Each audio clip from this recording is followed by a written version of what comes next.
Parang ano? May phobia ako sa mga Ilongga. Bakit? May dati po ba kayong asawa, sir, na Ilongga? Hindi, naging karelasyon ko. Girlfriend. Ano nangyari, sir? Ba't ho nagka-phobia po kayo doon sa girlfriend mo? Bali, ano lang yun, bago lang kami naghiwalay. Kasi kasama kami dati sa Dubai, naging magkasama kami.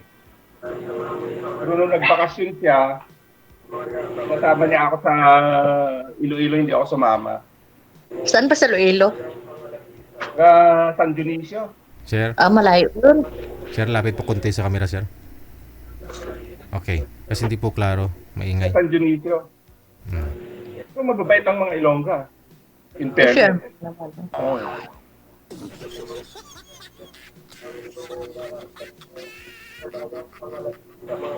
Pwede magtanong?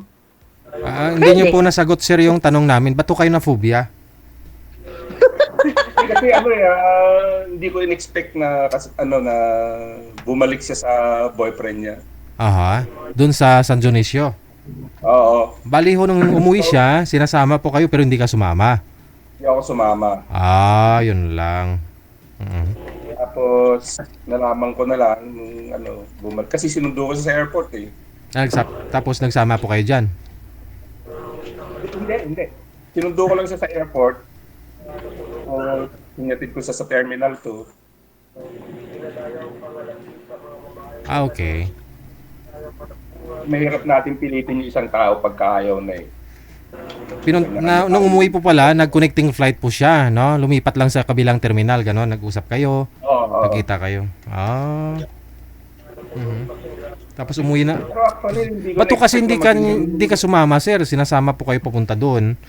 Ayun tuloy, Ayun siguro nakipagbalikan. yung problema namin kasi mayroon na akong ticket. Hindi ko na-expect na may ticket na ako, na-book niya na ako. Kasi wala sa usapan namin eh. Wala sa plano namin yon. Tapos bigla siyang nagpalit ng plano na sasama raw ako doon, gano'n. Siyempre, hindi ko na-expect na gano'n eh. Many years na, excuse me, hindi ko nakasama yung bunso ko. Kasi dadalawa na lang kami ng bunso ko magkasama rito ngayon eh. Kasi tatlo yung anak ko actually. Yung isa nasa Saudi. Tapos yung isa, doon na sa boyfriend niya umuwi. Yung anak ko, ang kasama ko yung bunso, nag-aaral. Tulad yan, most of the time, nagsosolo ako dito sa bahay.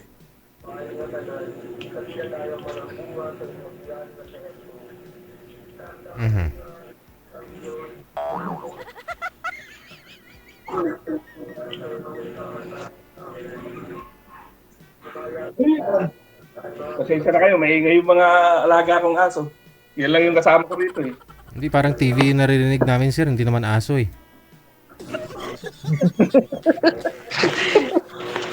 Wala akong kasama rito. Pagka ganito na may yung anak ko, yung... Hindi, sir, kasi pansin po ng mga viewers natin. Hindi ka tupitingin kay ma'am. Sa TV po kayo nanonood.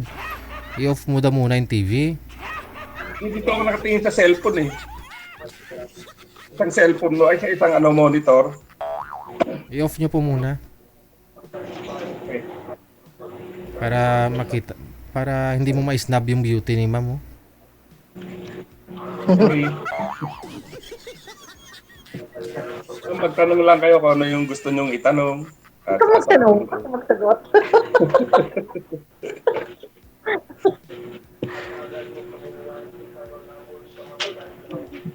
Papawisan niya ako eh. Same tayo.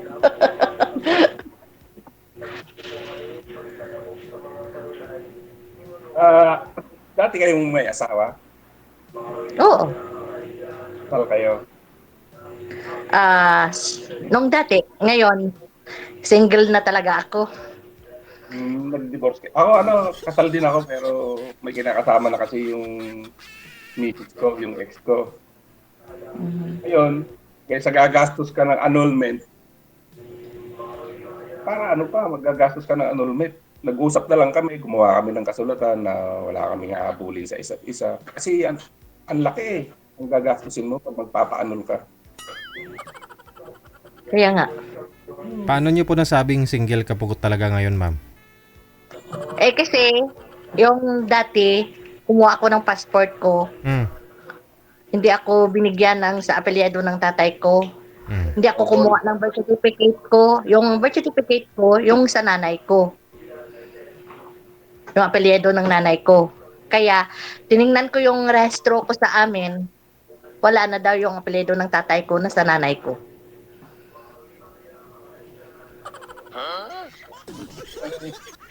Kumuha po ba kayo ng ano mo, ng Sinumar para masabi mo Oo, anong oo. nakalagay? Ang PSA ko, galon. Hindi, Sinumar po. Hindi, no Mga record na ako, single no list. record na ako, Deji. Walang nakalagay doon kung kay sino kakasal? Wala na yung apelyido ng tatay ko doon. Ay, No record na ako. Kaya yung PSA ko, galon. Yung sa kay nanay ko na. hindi po. Yung ano po pa, yung Sinumar, makikita mo po kasi doon kung kasal ka. Mm, Ay, single hindi list. ako kumuha. Ah, hindi ka kumuha. Pero, nagtanong ako doon sa munisipyo namin, sabi niya, no record ako. Hindi yan sa munisipyo eh. Sa PSA po talaga kayo pupunta. Alamin mo kung kanino kakasal, no? Hindi, hindi nga makita yung kasal ko, Sir DJ. Kasi yung pangalan ko, yung apelyido ko, Galon. Ah. Nung dati, nasa tatay ko. Mm. So, dapat kukuha ka ng certificate na apelyido ng tatay mo at saka kukuha ka rin ng certificate na apelyido ng nanay mo para malaman mo. Ewan ko lang. Kung Kasi yung nakapasport ako, nasa ano eh, nasa Galon eh. Ang Baka- PSA ko, Galon ngayon eh. Baka yung passport mo, lately mo lang. Baka huli mo lang huli kinuha yan. Kinasal ka dati pa. Dati pa. Oo. Nung ano pa ako, dati pa. Mm-mm. Tingnan mo baka kasal. Nung nagpakasal ako sa asawa. Baka kasal ka kay Manny Pacquiao mamaya, edi delikado. Oh. Eh, hindi ako sumama Iloilo eh. Makatanta rin ako. Ano? Takot po kayo, sir? Hindi Hindi naman ka maganda sa Oo, Ilongga ba? kasi alam mo sir, sa totoo lang, mahirap kasi na ano eh, papasok ka sa sitwasyon na ano na hindi mo pa alam kung ano talaga yung sitwasyon na papasukin mo.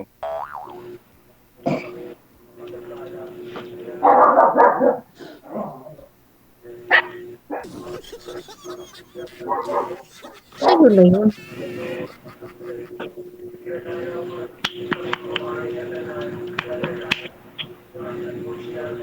Ano ka, ma'am? Rosaryo ka, ma'am?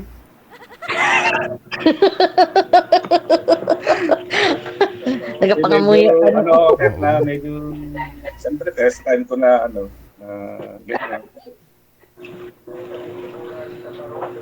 Pareho tayo, first time.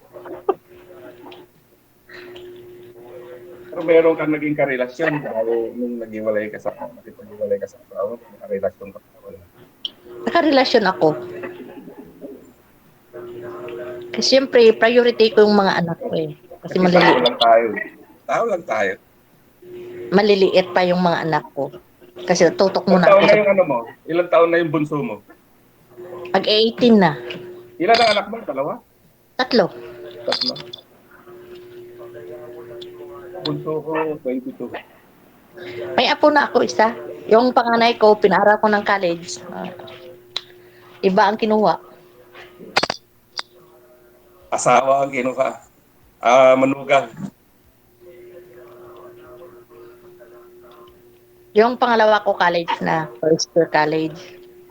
Yung bunso ko magpe-first year na. Bunso ko, ano na, third year college, fourth year na next year. Buti sa'yo. Ilang taon ka na? Yun na lang yung ano ko. Pero ano, actually, sa Dubai ako pabalik sana ako ng February. Pero yung mga boss ko, sinabihan ako na, ano, wag na akong bumalik kasi umuwi na sila ng Switzerland. So ngayon, June or July, sa Europe naman. Buti. Ang hirap mag-isa eh.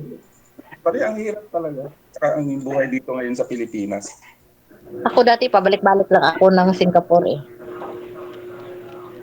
Dinadala ko ng amo ko. Yun ang maganda. Yun ang maganda. At hindi ka na nagbalik na nag-abroad. Yun na, umalis na ako doon. Ako sana, magpurugod na sana ako. Kaya nga yung sitwasyon ba na ganyan, minsan wala akong kasama rito. Siyempre, Puro palabas ang pera eh. Kailangan mo rin minsan ng income eh. Ano ako ngayon, dakilang tambay pa muna ako ngayon. Balik ko Pareho lang tayo ano ng eh, October 25 last year.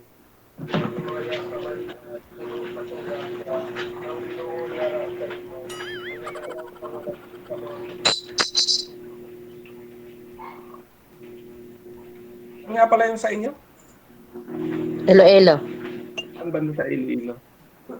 Kung gusto mo, punta ka ng Guimaras sa Magic Island. Wow, maganda dyan. Yung may-ari niyan, ano ko itiyain. Ah, ganun? Mm. Ilibre mo ako pag pupunta ako doon. Pwede. Punta ka malang. Hindi, joke lang ah.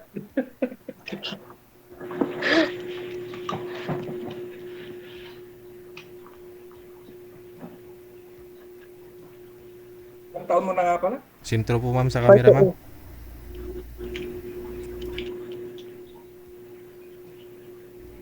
49. Ikaw? 49? Ikaw, 49. Ako, 54 na 48. ako. Ah, 48. Ha? 54 na ako. 54 na ako. Parang hindi halata ah. Hindi kasi, depende kasi sa tao yan eh. Dito kasi, pag nandito ka sa Pinas, yung iba kasi rito, mahilig manigarilyo. Inom paghapon.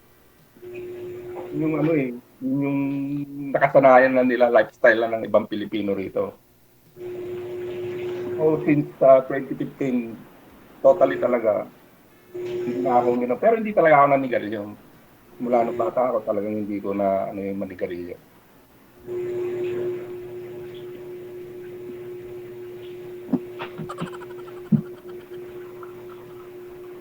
Sumali na rin po kayo dito dati sir no? Pangilang sali nyo na po ito? First time ko to, Ah, sir. first Nanonood time. lang ako lagi sa'yo. Ah. Sa comment section, Yun, sa comment section wala ko kayong nagustuhan diyan. hindi naman kasi sir, nanonood lang ako sa iyo la. Kasi dati nung nasa Etihad ako may panggabi. Paggabi Mm. nanonood ako pagka wala na kaming Mhm. wala na kaming masyadong trabaho. So nga yung libangan ko noon eh, nag-enjoy ako dun sa mga ini-interview mo eh.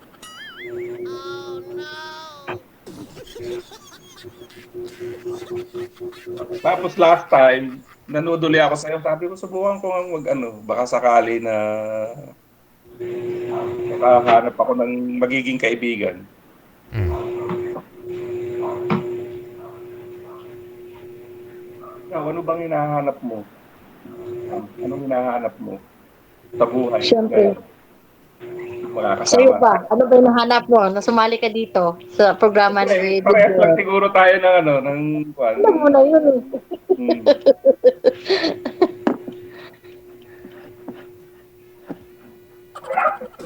Nahanap ako ng forever ko.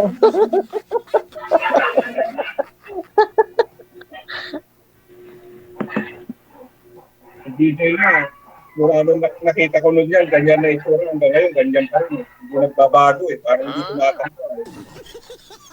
Sino sir?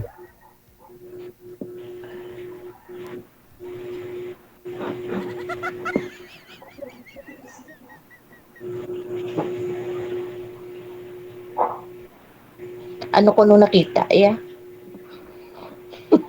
Itlog.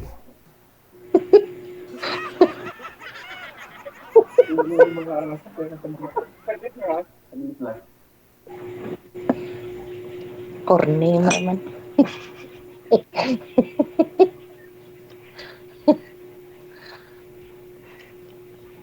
Pag wala ho kayo sir, sino po yung kasama ng anak mo? Yung anak ko, pagka ko yung mga barkada niya lang dito, imagine mo, almost a year. Yung dati, kasama niya rito yung pangalawang anak ko. Kaya nga nung nagkatrabaho, bihira na rin siya umuwi rito. Nung umuwi ako ng October, sabi ko sa kanya, balik sana ako ng February, DJ eh. Mm. Babalik ako ng February. Pero pinakausapan ko ng bunso ko na huwag mo na ako umalis. Kasi imagine mo, 9 years na hindi ako nag-Christmas New Year dito eh. Uuwi ako, mga yung March, ganun, August. Pero nung Christmas New Year nga ako rito itong last year, Ubos. Ubos, rin sir. masaya kasi wala yung panganay ko eh. Ah, kala ko wala ng pera. Lahat mo pa, DJ. Wala. Puro palabas ang pera rito. Oo.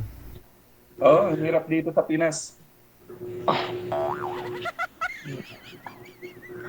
Tatang bulsa. Si ma'am, may negosyo eh. Dati po. Parang cheating lang eh. Siyempre, hanap ka na paano mo pakain ng mga anak mo.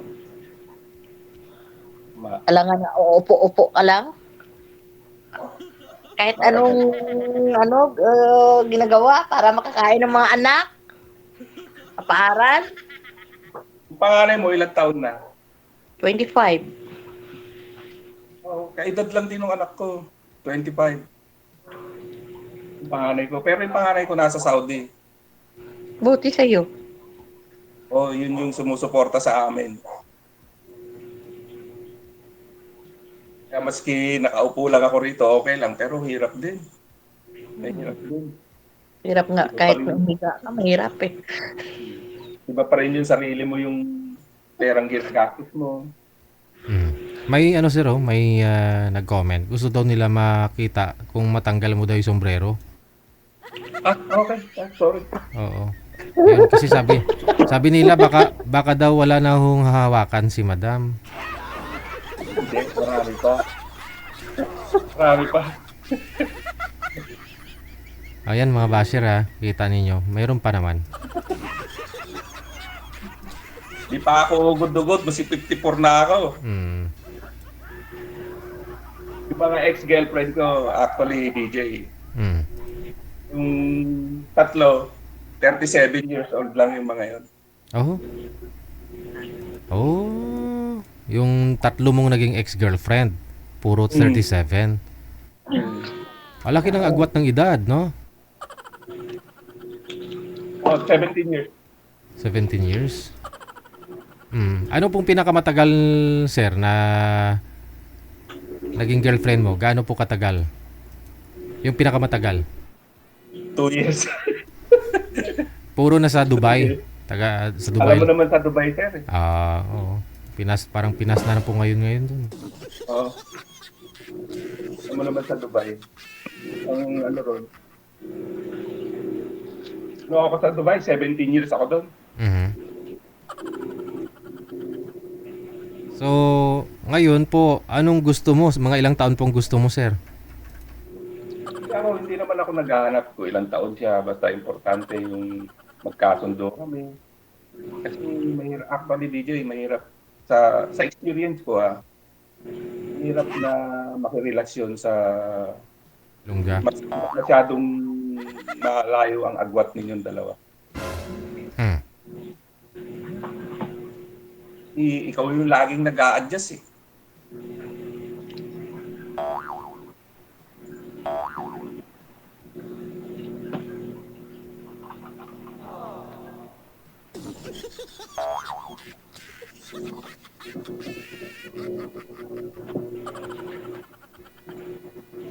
So, madam, anong kuan mo sa lalaki?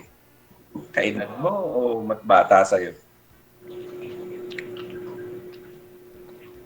Gugutom ka na yata, kumain ka muna. Gusto ko yung lalaki matanda sa akin. Yun.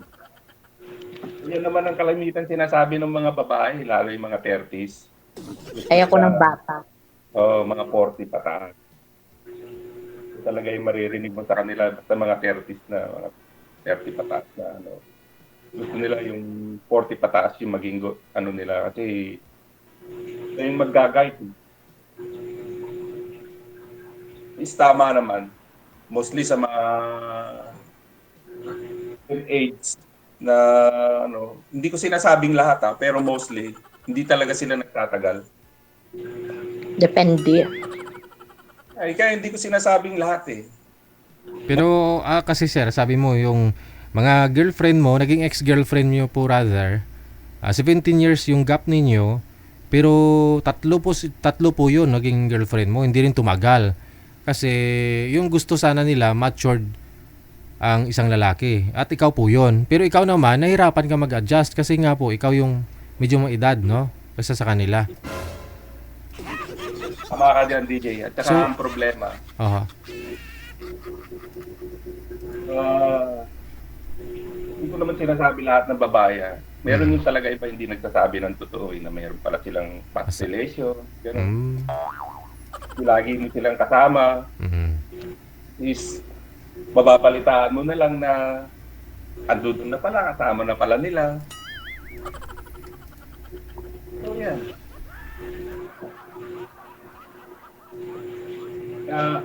Hindi ko naman sinasabi na lahat ng babae na mahirap magtiwala. Hindi ko naman sinasabing lahat. Meron talaga. Na ganun. Hindi nagsasabi ng totoo.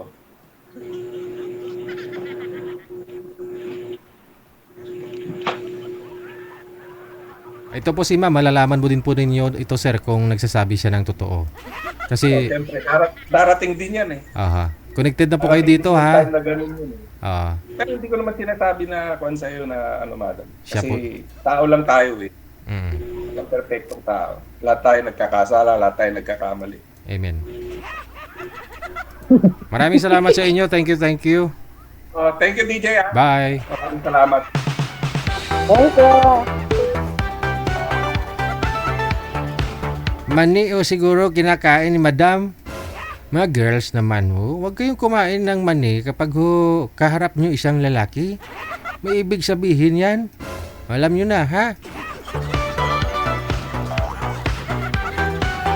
Okay lang ho yan kung asawa mo na talaga siya. Pero kung first time mo lang din ho nakakausap isang lalaki, no? O di ka naniligaw pa lang sa'yo, kulang na lang sabihin, kuhainin mo mani ko. Wag na wag ho kayo kumain, no? May meaning ho kasi yan. Wag kayo kumain ng mani sa harapan ng isang lalaki na bago nyo lang ho nakikilala.